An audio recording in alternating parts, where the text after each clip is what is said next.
I burned all the photos with my wife in utter heartbreak. I said a final goodbye to my dog who had been with me for 7 years. Then I resolutely got into the car heading to the airport. I threw away my wedding ring and completely ended my relationship with my wife, but she had no idea. She was still at the hospital accompanying her first love. 3 days later, when she came home, she saw the empty house and the divorce papers I left on the bedside. That was when she started to regret everything. But she brought this all upon herself. I was once an award-winning top PhD in the field of robotics. 7 years ago, she was drugged and almost assaulted by a group of thugs. I stepped in and saved her, then helped her detox when the drug kicked in. After marriage, I gave up my robotics career, willingly became a stay-at-home dad, supported her career in silence, and took care of our 2 kids. I thought we would live happily ever after. Until that day, I made a full homemade meal for our daughter's birthday, but waited until 8 p.m. and they still hadn't come home. I called her. She coldly told me not to bother her, then hung up. I took the dog for a walk and saw her happily celebrating our daughter's birthday with her first love. The kids even asked if he could be their new dad.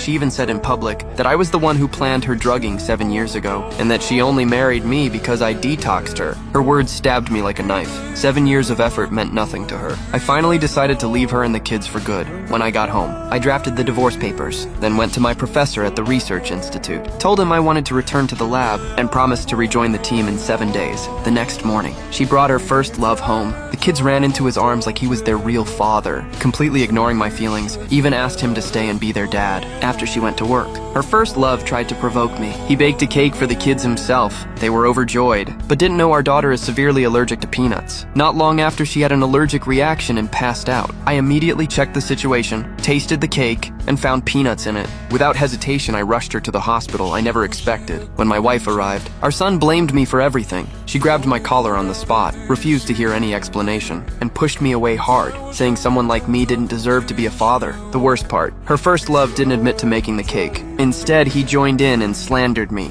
and my wife didn't blame him at all. When our daughter woke up, she didn't blame him either. She even asked him to stay and tell her a story. Watching them act like a real family, my heart shattered completely. Back home, I burned all our photos, packed my bags, and left the place I had lived in for 7 years for good. Welcomed by my professor, I threw myself back into robotics. As I got into the car, I threw away my wedding ring and truly let go of that relationship. Meanwhile, my wife was still with her first love, unaware. Until she saw I had been discharged, she rushed home with the kids, only to find no trace of me, just the divorce papers I left behind.